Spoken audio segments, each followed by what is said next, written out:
esperar o pessoal entrar aqui para a gente fazer um bate-papo aqui com o Luiz Felipe, tá? Candidato a deputado federal pelo PSL. E nós estamos começando uma série de entrevistas aqui, bate-papo com os candidatos, justamente para dar voz aos que não usam o fundo partidário, aos que estão sem espaço na mídia tradicional, para que todos conheçam suas propostas, tá? Então, como é que tá? O pessoal está entrando aí já, Patrick? Tá, o pessoal já está começando a entrar, né? Bom, então inicialmente eu queria primeiro apresentar o Luiz Felipe. Se apresente ao pessoal dos ativistas independentes, falando um pouquinho sobre ele, sobre as responsabilidades do cargo a que ele concorre, rapidamente, para a gente começar o nosso bate-papo. Bom, boa tarde, ativistas. Eu considero muito esse grupo porque tenho convivido aí com os ativistas desde 2014 e é fundamental a iniciativa que vocês têm, é fundamental manter isso isento e bem ativo fora da organização de Estado. Então, todos os parabéns e vamos evoluir aí, porque acho que o Brasil do futuro, em função do ativista, vai ter muita preponderância. Então, estamos juntos. Bom, vamos conversar aqui um pouquinho com o Luiz Felipe aqui, principalmente em 3 temas, né, que a gente sempre foi para as ruas: combate à corrupção, combate à ideologia, que nós estamos tendo agora aí, está acabando com a cultura do nosso país, e o terceiro ponto de vista, que é uma consequência do projeto ideológico, é que nós estamos tendo uma degradação da nossa economia. Okay? Então, eu queria perguntar para o Luiz Felipe aqui, na condição de possível deputado federal, o que pode ser feito em termos legislativos, né, não executivo, com combate à corrupção. O que nós vimos, na realidade, um projeto que foi enterrado, foram 10 medidas, que foi, na realidade, colocado à votação, mas totalmente alterado, e que não teve nenhuma efetividade. Esse é um dos projetos que eu queria ver se nós podemos fazer alguma coisa, e quais são as propostas legislativas que nós podemos ter nesse sentido. Bom, a corrupção, ela tem que debelar na raiz dela. Eu acho que a questão do que o Ministério Público colocou é para depois que ela ocorreu, né, no processo investigativo. Então você tem uma capacidade de punição muito mais agressiva, então a gente tem que ser favorável a isso também. Agora, eu trabalho mais na prevenção, e a prevenção, na minha opinião, começa com a transparência tributária. Isso é uma pauta que eu tenho aí já há algum tempo, já tenho projeto de lei em todos os níveis, no nível local, de transparência tributária, no nível de prefeitura, nível estadual, nível federal. Então, no momento que você tem transparência, você começa a identificar as origens dos recursos, dos tributos, e aí que está o problema. Quando o prefeito não quer dar transparência tributária, é porque alguma coisa tem. Alguma organização, algum esquemão ele está montando aí. A mesma coisa com o governo do estado, o governo federal. Então a gente precisa de ter transparência tributária. Então, uma propositura minha. Claro que favoreço também leis muito mais rigorosas na punição de crimes do colarinho branco. Não sou líder dessas leis, tem vários outros ativistas e outros candidatos que estão propondo isso. Vou dar todo o meu total apoio na punição. Acho que a gente tem que ter punição exemplar para quem é político corrupto. A gente deposita a nossa fé no nosso representante e ele nos trai. Então isso é inaceitável. Tá? Acho que temos que ter aí leis condizentes com isso. Não sou líder disso aí mais uma vez. Agora, no trabalho de prevenção, as pautas que eu defendo são muito em linha com isso. Então tem a transparência tributária, isso é fundamental. E a outra coisa que gera corrupção é a capacidade de você, poder do Estado, você como burocrata ou como político, criar, nomear poderes. Você tem ali uma autarquia, você nomeia para uma agência de Estado, nomeia para o CAD. Por exemplo, Tribunal de Contas. Tribunal de Contas, a tem PGR, indicação política, PGR, STF. Então todas as nomeações do Executivo, eu acho que tem que ser revisto. Não pode ser uma nomeação sem que nós, povo brasileiro, tenhamos algum freio ali, já que é uma nomeação exclusiva, temos que ter algum freio em algum ponto. Isso é possível fazer em caráter legislativo. Caráter legislativo mudando, alteração à Constituição, colocando ali o que eu estou, é a 5ª proposta que eu tenho, que é você fazer uma eleição de retenção, ou seja, Você é o poder executivo, seja a prefeitura ou um governador, e você nomeou para um cargo. Aquele cargo vai exercer poder em cima do povo brasileiro sem ter sido eleito. Então ele vai ter orçamento e poder sem ter sido eleito. Então, no mínimo, o povo tem que validar aquela escolha. Sim ou não mantém aquele cargo ou não. Então, uma eleição pós um período de um ano, tem ali uma eleição de retenção. Então, isso valida as escolhas do Poder Executivo. Isso traz o Poder Executivo mais próximo da população. Então, ao mesmo tempo, dá a chance da população falar assim, não, esse aí que você escolheu de jeito nenhum.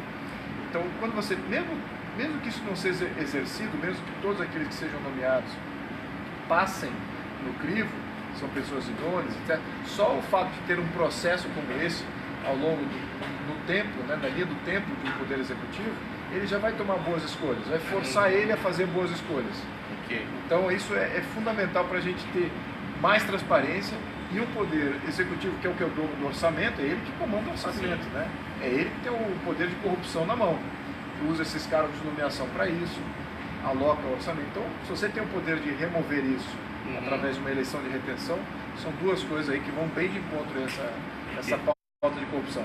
E quanto às 10 medidas, fazíamos um debate muito grande das 10 medidas contra a corrupção, muitos críticos, pode-se falar que teve alguns itens ali que possam ser alterados, talvez não sejam 10 medidas, talvez sejam 8 ou 7. A gente tem que aprender a analisar também o que os críticos falam, né? Os opositores falam, para a gente ver se a gente consegue capturar alguma coisa que passa às vezes desapercebida na nossa verdade.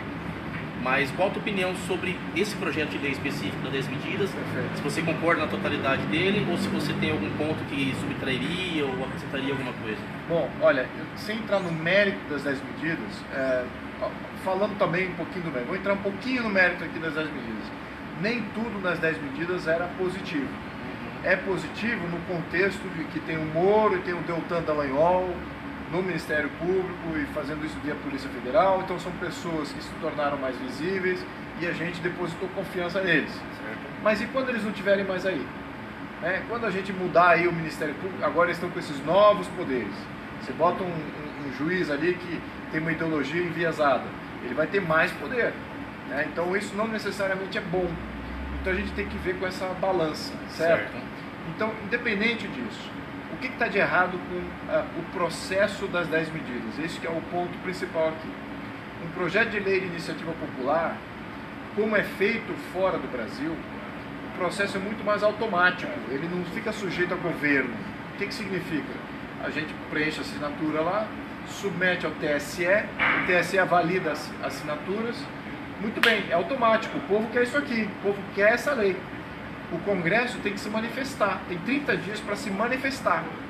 Se em 30 dias ele não teve uma contraproposta, ele só tem a opção de aceitar. Então, automaticamente vira o projeto de lei, está aceito, automático. Mas se ele tem uma contraproposta, você fala assim, não, esse projeto de lei não está bom, nós vamos fazer uma contraproposta. Se eles fazem uma contraproposta, eles têm 30 dias para fazer, montar essa contraproposta, as duas propostas vão para referendo popular. Então, não só a proposta inicial que foi feita pela população, mas também a contraproposta do governo. É aí que há um debate muito positivo, A gente perdeu isso. A gente não tem um mecanismo automático e tem que estar na mão do Estado, não pode estar sujeito às forças de governo. O que aconteceu? Esse projeto de lei, as 10 medidas foram submetidas para a Câmara Federal. Certo. Aí a Câmara Federal, depois passou para o Senado, depois volta para cá, engavetaram. Muito bem, mas o processo não está automático e não está na mão de um poder do Estado. Poderia estar na mão do próprio TSE, poderia estar na mão do Ministério Público, até como um gestor de ordem, poderia estar na mão do STF, né, como um crivo automático, né, assumindo que o STF aqui haja um chapeuzinho dele de protetor constitucional. Então, neste contexto, deveria estar não vinculado às forças de governo. Então, temos que refazer nosso mecanismo de projeto de lei de iniciativa popular, que hoje está jogando uma coisa que foi de iniciativa bem abrangente no Brasil e jogou aí para o governo e a coisa não vai andar porque é politizado, né? Então, a coisa não anda de uma maneira automática, tem que ser automático. Entendi. Vamos falar um pouquinho aqui sobre economia, tá? Falando um pouquinho aqui da situação macroeconômica do país. Nós estamos hoje com a dívida pública bruta aproximadamente entre 77% e 80% do PIB, se não me equivoco, né? Não peguei o último relatório do Tesouro, crescendo a 6% ao ano, e nosso PIB crescendo 0,5%, caindo. Então, assim, essa dívida pública sobre o PIB tende a chegar muito próximo a 100%, né? E se tivermos inflação, a taxa Selic aumenta, consequentemente, a velocidade de crescimento da dívida pública vai aumentar até um ponto que nós podemos considerar até, abre aspas, um país falido. Um exemplo clássico que nós temos aqui próximo, né? Mas inferior à Argentina. E o que o executivo pode fazer? Tem uma série de reduções de custo, já está no plano de governo aí de vários candidatos, pode ser analisado. O que me chama atenção também nesse ponto, né, principalmente na parte da reforma trabalhista, é o primeiro ponto que eu queria chegar, e o segundo ponto é na reforma previdenciária. Tá? Aparentemente, os instrumentos constitucionais levam cada vez mais a aumentar os gastos públicos, né? E de uma maneira que vai se tornar insustentável isso até 2022, pelo que os economistas têm falado, né? Então, assim, além do executivo, do controle de gastos executivo, nós precisamos também reanalisar a questão legislativa, talvez através da Constituição. Você pode explicar um pouco melhor isso, e como isso pode ser feito para frear o nosso caminhão que está indo no sentido do abismo, né? Ou me corrija se eu estiver equivocado. Não, tá perfeito. A dívida pública, só para ter um parâmetro aqui, a dívida pública brasileira aí batendo 100% do PIB, abaixo, isso é típico de padrão de país emergente. País desenvolvido, há 20 anos atrás, estava já a 100% do PIB. Né? Já estava batendo isso, até alguns acima. O Japão estava sempre acima. Em 20 anos, o mundo desenvolvido, com um lastro e com uma economia mais equilibrada, atingiram aí, o Japão já está a 200% do PIB, os Estados Unidos já está a 100%, 110% acima do PIB, a Europa já estava também a 100%, 150%, 140% do PIB.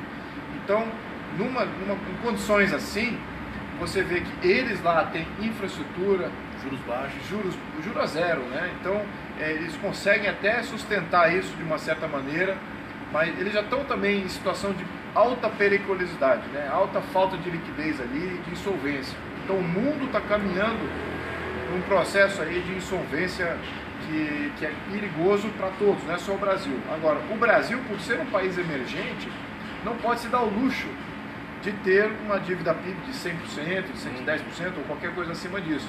Né? Além do que, como na análise de balanço, né, de ativo e passivo, a gente já está com patrimônio líquido negativo. Se a gente vender tudo, estamos com patrimônio líquido negativo. Então não paga dívida. Então, exatamente, se você olhar os dois lados do balanço, né, ativo e passivo, o que você pode fazer? Você vende todos os seus ativos e você não consegue pagar os seus passivos, ainda fica um passivo ali, sobrando.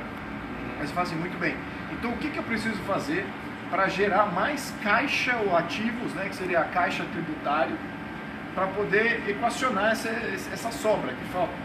Você teria que fomentar a economia, né? Você teria que reduzir juros, reduzir tributos, a cascada de impostos, tem que eliminar aí uma série de custos para a geração de novos ativos de receita tributária, começar a equilibrar essa conta. Nada disso está sendo feito. Muito pelo contrário, as propostas são de aumentar juros, aumentar tributos. Então você tem a tendência aí de você ter um ativo até decrescente, né, recessivo, e um patrimônio líquido negativo ainda mais crescente em função disso. Então as políticas que estão sendo ventiladas por esses candidatos de extrema esquerda vão acelerar esse processo de derrocada completa. Né? Então temos que evitar isso, só para nesse contexto contábil aqui, só para pontuar isso. Tá? Então, agora, o que a gente tem que fazer? Como cortar custos? Legislativo, né? Como cortar custos, exatamente. Então, um deputado, o que ele pode fazer? Ele tem que favorecer, na minha opinião, o que é brando.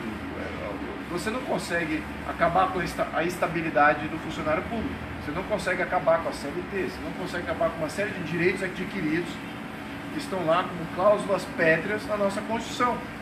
Você pode fazer o quê como executivo? Não contratar mais. Você congelar contratações do Poder Federal. Aí, naturalmente, as aposentadorias vão entrando, você não está alimentando, você está reduzindo o volume de funcionários do Poder Federal. Tal. Futuramente, isso pode ser equacionado. Mas isso é muito brando. certo? Você tem que de fato agir nesses quesitos. Estou falando aqui de não estatais, tá? Estou falando aqui da máquina pública mesmo, burocrática. Então você só pode não contratar, né, de maneira mais branda. Então nesse contexto, o que nós estamos precisando aqui? Fazer uma reforma da CLT, reforma da Previdência, tudo isso pede uma constituinte independente para fazer isso. Então se você vai fazer uma constituinte independente para poder equilibrar o país, já faz logo uma constituinte independente, ou chama logo uma revisão constitucional. Porque hoje, só pegando o gancho, nós temos uma Constituição de 88 aí, nós temos 103 emendas, 102 emendas na Constituição, é isso? Já bateu mais de 100 emendas, né? 100, então, assim, tá algo muito complexo e que realmente está trazendo uma burocracia imensa. Exatamente. Né? E como pode ser conduzida essa nova Constituição? Quais são os caminhos legais? Aí? Então, aí como você tem que reformar a nossa Constituição para fazer esse ajuste, e para reformar, para fazer um ajuste constitucional, vai requerer uma mobilização bem grande, já faz logo uma nova Constituição. Só que a ideia aqui, eu sou contrário a ter uma Constituinte, não sou favorável a ter uma Constituinte, fazendo uma nova Constituição. Eu acho que tem que ter um grupo de pessoas, eu estou liderando um desses grupos, mas um grupo de pessoas fazendo uma nova Constituição, submetendo isso para a sociedade, através de ativistas. Os ativistas se tornam os pastores dessa nova Constituição, tem que ser bem explicado, óbvio. Então, uma nova Bíblia, um padre, um pastor dessa nova Bíblia. Né? Muito mais resumido. Muito mais resumido, por que a atual é ruim, por que a futura vai ser boa. E depois disso estar com o engajamento popular bem mais exacerbado, a gente chama um referendo popular, chama um plebiscito e uma constituinte para fazer a migração da atual Constituição para uma Constituição futura, né, para ver aqueles artigos transitórios, que aí talvez pode ser um quesito político. Mas essa aqui é a ideia aqui, tá? Se ela vai conseguir ir para frente e tal, a gente vai colocar isso adiante, eu diria que seria a minha proposta. E como dizia Mike Tyson, né, todo mundo tem um plano até levar o primeiro soco. Então, esse é o plano. E em termos de reforma da Previdência, né, hoje é gritante, nós temos o funcionalismo público, um aposentado no setor privado, né, na realidade corresponde a 1/30 do funcionário público, é um absurdo. Então na realidade nós temos Robin Hood ao contrário, o pessoal fala bastante, né, então assim, todo 30 mundo... pessoas contribuindo. Então assim, isso é algo muito gritante, né, para todos, né, e chega até a revoltar as pessoas que estão trabalhando no funcionalismo privado, e entendemos até porque todo mundo vai atrás de concurso público no Brasil, né, então ninguém vai atrás de empreender, só vai atrás de concurso público, talvez esse seja um dos motivos aí, além da estabilidade.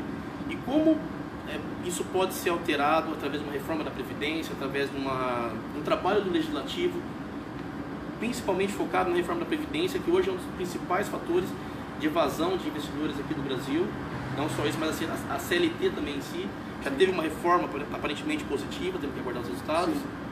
Como pode ser feito especificamente na reforma da Previdência? Olha, toda essa iniciativa de reforma da Previdência, reforma da CLT, a CLT isso pode ser uma iniciativa do Congresso, né? Assim como a reforma da Previdência. Mas o Executivo tem que pautar exatamente o que precisa ser feito, sabe? Tem que ser uma iniciativa do Executivo.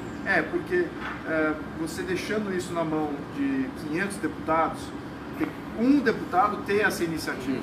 Um deputado que represente o Poder Executivo dentro do Congresso, ele pode ter sim a capacidade de influência de uma bancada mais ampla e fazer essa reforma. Lembrando, são coisas técnicas em mecanismos antigos. Então é necessário sim entender cada um dos mecanismos e tal. E se a iniciativa vier do Executivo, o crivo de lá é técnico. Quando passa para o Congresso, vira político. Então aí temos que fazer uma defensoria disso. Então, se ele é iniciado no âmbito político, já, na minha opinião, já não é o melhor enfoque. Por quê? Porque toda mudança de pilar de sustentação do Estado social, do assistencialismo, vai requerer aí uma noção de que o Poder Executivo não vai vetar. Vamos lembrar que no final do processo todo, o Executivo é que veta, ou que aprova. Então, se é iniciativa do Executivo falando assim, Vamos reformar a CLT? Vamos reformar a Previdência? Ótimo. Está aqui as propostas iniciais, submete ao Congresso, alguns deputados assumem como pauta e fazem influência dentro do Congresso. Legal, porque a gente sabe que o Poder Executivo, no final das contas, não vai vetar. Então a nossa iniciativa não é perdida. Quando é iniciado pelo deputado, qual é o maior medo? É que, pô, esse negócio, ou é o STF que não vai deixar passar por inconstitucional, ou o Poder Executivo vai vetar. Então, como é reforma profunda, é muito importante que tenha um casamento muito próximo com o Poder Executivo. Então é só que estou falando aqui um pouquinho do processo. Tá? Ok. Em termos de privatizações, hoje, como eu falaste, o ativo passivo não fecha, né? Você também tem um caráter de manter algumas empresas estatais, você é a favor da privatização de todas? Qual é o teu ponto de vista nessa questão? Sim, eu acho que tem que ter uma revisão do Estado federal. Para que serve a União? A União serve para fazer tudo isso que é colocado como competência da União na Constituição? Na minha opinião, não. Na minha opinião, a União tem só 3 funções, que é segurança nacional, soberania, envolve também controle da moeda, envolve também infraestrutura, porque escoamento de tropa e de produção ao longo das nossas vias férreas, das nossas vias... Férrea quase não existe, né? Mas vamos falar que tem. Vamos botar isso em pauta. Vias férreas, rodoviárias, fluviais e hidroviárias, isso é também fator de segurança, controle da moeda, então tudo isso é função da União. A questão de justiça, temos que ter uma percepção de uma justiça comum, a defensoria da Constituição e, claro, a ordem. A ordem também digamos, a segurança interna, envolve Ministério Público, Polícia Federal e a gestão da ordem política, que a gente não vai entrar em caos político em função de aparelhamentos, etc. Então, essa que é a função da União, só nessas 3 coisas. O que eu não mencionei aqui? A União não deve ser responsável pela educação do Brasil, a União não deve ser responsável pela saúde do Brasil, a União não deve ser responsável pela Previdência e pelas leis trabalhistas, leis cíveis criminais. Isso tudo tem que ser delegado para os estados fazerem. Então, sim, podemos ter 27 opções diferentes de constituições locais com essas coisas lá embutidas. Segurança, saúde, mais próximo da onde o serviço ele é entregue. E é exatamente esse o problema. Boa parte desses de saúde, segurança, tudo isso é entregue como um plano nacional. E planos nacionais não funcionam. Não funciona, porque a gestão dessa burocracia ela é toda do poder central. Isso é uma grande falácia. Nós precisamos descentralizar o poder de Brasília mais aos estados. Exatamente. Então temos que nomear qual é a competência da União. Eu acabei de mencionar as 3. Certo. Alguns ainda falam, mas tem que ter saúde aí. Não, é bom para retórica. Você é contra o Estado ter saúde. Não estou falando que o Estado não pode se envolver na saúde. Eu estou falando do Estado federal. Esse não. O Estado local, o Estado membro, São Paulo, ou a cidade de São Paulo, essa pode ter responsabilidade. Agora, no Estado federal, isso não é uma... Não conseguimos fazer um leque, toda uma gama de infraestrutura de hospital para atender todo mundo do mesmo jeito, de uma maneira padronizada, ou que seja equacionada para a realidade de cada estado. Isso não é realista. O orçamento mantém basicamente a maior parte dele do estado. Mais autonomia dos estados, exatamente. E a arrecadação hoje do estado, São Paulo, quanto retorna aproximadamente? 30%, 20%, 10%? Então, é muito pouco, né? Sem transparência tributária, a gente não sabe o número ideal. Tem alguma ideal, né? A gente sabe aí que tem alguns repasses, mas o estado de São Paulo arrecada aí, os últimos números que eu vi, o orçamento do estado está entre 200 e 250 bi de orçamento do estado, só que o estado contribui quase 600 bi em recursos tributários. Então esse diferencial aí não está aqui, né? Okay. Não está sendo usado aqui. Pensando em estados mais dependentes... Tem uma pergunta aqui de uma... Sim. Pensando em estados mais dependentes agora que nós temos, no caso de São Paulo, outros estados ali no Nordeste, etc., vai acabar, de uma certa maneira, o envio de recurso lá chamada indústria da seca, onde nós temos só desvio de dinheiro e ninguém realmente investe onde o cidadão precisa, né? Como é que pode ter o Estado pode apoiar o outro estado em algumas iniciativas sem depender de Brasília? Que seja autônomo, que o estado de São Paulo resolva apoiar o estado do Ceará, ou que seja uma coisa independente do poder federal. Mas vamos deixar aqui bem claro. Na minha análise, eu gostaria de ver esse contraponto. Na minha análise, todo estado tem PIB, por definição. Senão não vira estado, senão continua um território. Na análise de justificativa por que o estado pode se transformar em estado, tem lá uma avaliação econômica, se aquele estado tem viabilidade econômica. Por isso que ele se transformou em estado. Então, se ele tem viabilidade econômica, por que ele está recebendo repasses federais? Por que ele está recebendo repasses? Na minha opinião, aí é onde a análise tem que se aprofundar um pouco mais, isso é só retórica. Se os estados estivessem com a sua capacidade de se organizar livremente, eles não se onerariam ao ponto de estarem inviáveis e ao ponto de ter que receber sempre um repasse federal. Na minha análise, todo estado tem PIB, e o menor PIB do estado aqui no Brasil é do Acre, se não me engano, que é de 3 bi de dólar. Então estamos falando aqui de 12 bilhões de reais por ano de produto interno bruto do Acre.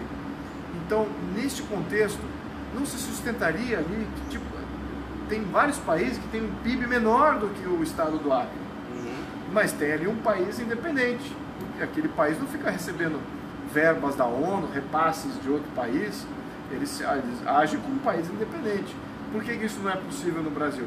Porque a Constituição Federal não deixa a autodeterminação do Acre, ele não pode se organizar livremente, ele tem CLT, isonomia de pagamento de servidor público, então faixa salarial dos funcionários públicos no Acre é a mesma do Sul. Então isso gera um descompasso tremendo na capacidade de geração de riqueza do Estado e que tipo de organização política e com que custos essa organização vai poder entregar os serviços. Pegando só um gancho aqui que você falou sobre ONU, estamos vendo hoje em São Paulo, foi aprovado inclusive aqui um apoio à Agenda 2030 da ONU, onde liberais afirmam apoio a essa Agenda 2030, onde até tem uma interferência da ONU sobre as commodities aqui e em alguns pontos interferência até na economia, até na cultura. Como você vê essa questão da Agenda 2030, da ONU, interferência no Estado, a questão de imigração, de uma maneira mais ideológica, como está acontecendo ultimamente? Você é a favor ou contra? Quais são os contrapontos? Primeiro, por que a gente não tem uma agenda de São Paulo? Né? Precisamos de uma agenda de São Paulo, determinar o que a população de São Paulo quer.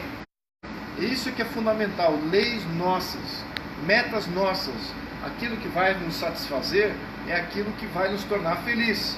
Não é imposto de fora para a felicidade, não cai do céu falando assim, isso aqui é o que é ser feliz, é essa agenda que implementa isso aqui. Então, como documento, se ele tem poder ou não, na minha opinião, ele já sinaliza e já baliza futuras regulamentações. Ele como documento de legislador, ele não legisla e ele não enforça nada, mas ele já cria uma baliza. Ele fala assim, isso aqui que vocês têm que obedecer. É meio que uma chancela moral, já criou ali um limite moral. Mas quem deve definir se vai ter controle de preços ou não, que eu sou totalmente contrário, que isso faz parte do Agenda 2030, se vai ter controle de propriedade privada, fazer engenharia social dentro do centro urbano, que também faz parte da engenharia do turismo. Quem determina se isso é possível ou não, ou é válido ou não, deve ser a população de São Paulo.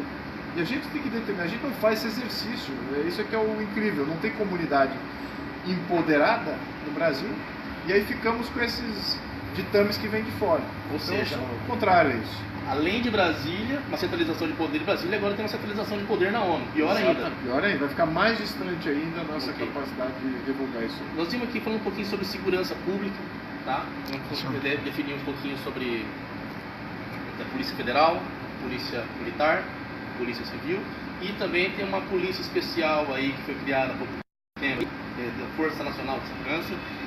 E eu gostaria, a critério de legislação, né, sobre o estado de São Paulo hoje, como você vê, você acha que a Polícia de São Paulo hoje precisa de mais efetivo, se ela precisa de mais inteligência, que tipo de inteligência isso pode ter, ou se está bom do jeito que está. Nós vimos a criminalidade crescer através do PCC de maneira exagerada em São Paulo e saindo para outros estados, né? Então é uma coisa que nós não queremos de maneira nenhuma. Só para terminar aqui rapidão com os ativistas. Isso, o que eu tenho, eu não sou expert em segurança pública, então eu vou apoiar todos que são.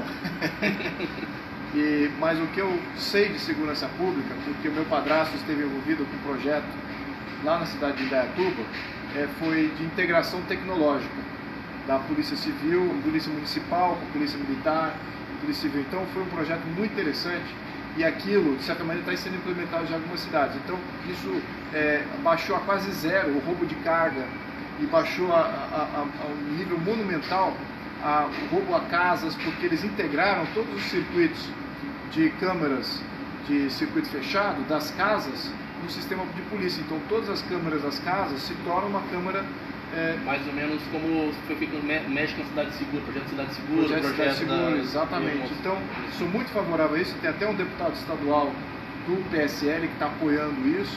Então, pessoal, se a gente quiser escutar esse deputado estadual também, nós estamos abrindo o canal aqui dos ativistas também para escutar o deputado, essa proposta. Exatamente, já solicito para você colocar aqui, são propostas muito interessantes de integração tecnológica das polícias, e eu acho que ele pode falar com mais propriedade com relação a isso. Agora, sou extremamente favorável a esse aumento do policiamento físico também. Eu acredito naquela autoridade física, naquele policiamento, não nesse monitoramento tecnológico, isso pode ser também usado por um outro lado, né? Eu gosto de ver a polícia fardada, mostrando ali uma indicação de autoridade, que tem ali uma função na comunidade, não só de proteção, mas de serviço, né? Eu acho que isso que é fundamental, a gente resgatar isso e colocar ele do nosso lado como ícone, né? Um herói nosso, que é em cada esquina. Então eu sou favorável a isso também. Para complementar aqui, só um item que todo mundo pergunta rapidamente aqui: privilégios como deputado federal, e o que você acha sobre o orçamento destinado ao Luiz Felipe caso eleito, o que você pode abrir mão, o que você acha justo, qual o teu ponto? Olha, a gente tem que abrir mão de todos os privilégios possíveis. Eu acho que não tem que ter nenhum privilégio. O que eu acho que temos que entender é que, no meu caso, especificamente no meu caso, eu não posso trabalhar de graça. Tem que ter alguma coisa para eu poder me locomover. Eu já fiz isso, já fui para Brasília de graça, tá? Nós também, né? E custa caro ir para Brasília toda hora. Então, eu acho que o mínimo ali para sustentar esse meu ativismo. É como eu vejo essa coisa. Verba de gabinete você pode cortar bastante. Sim, agora, eu tenho um detalhe aqui. Eu tenho propostas bem agressivas. Não é uma ou duas propostas. Eu tenho muitas propostas. Eu adoraria ter vários ativistas, advogados, constitucionalistas. Se eles não estiverem me dando matéria-prima para eu representar no Congresso, eu preciso de gente profissional comigo criando essa. Porque eu sou um cientista político, mas não sou constitucionalista. E às vezes eu preciso de um advogado criminal, às vezes eu preciso de um advogado tributarista, para poder montar essas propostas e que essas propostas passem nas comissões. 100% ativismo focado em mudar o Brasil. Então tem um custo nisso. Se vem através do meu gabinete, ou se os ativistas vão suplantar esse custo, para mim não vejo problema. Mas que temos que abrir mão dos privilégios, isso é fundamental. Bom, pessoal, estamos estendendo muito aqui a entrevista, tá? Esse é o Luiz Felipe, candidato aqui do PSL, sob o número 1702. Está assumindo aqui algumas posições aqui de campanha. Tá, e nós vamos dar continuidade aí com outros candidatos aí, deputado estadual, a outros deputados federais aí. Nós estamos querendo abrir o canal aqui de comunicação com vocês, para que conheçam mais os deputados aí que estiveram na rua junto com a gente aí desde 2014, 2015, que ficamos ombro a ombro aí.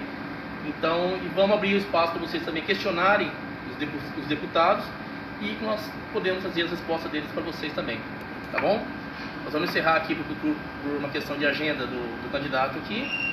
E fiquem abertos aí a críticas, sugestões e perguntas aos deputados. Muito obrigado a todos. Muito obrigado. Obrigado. Obrigado. Obrigado pela atenção. Obrigado. Obrigado a todos.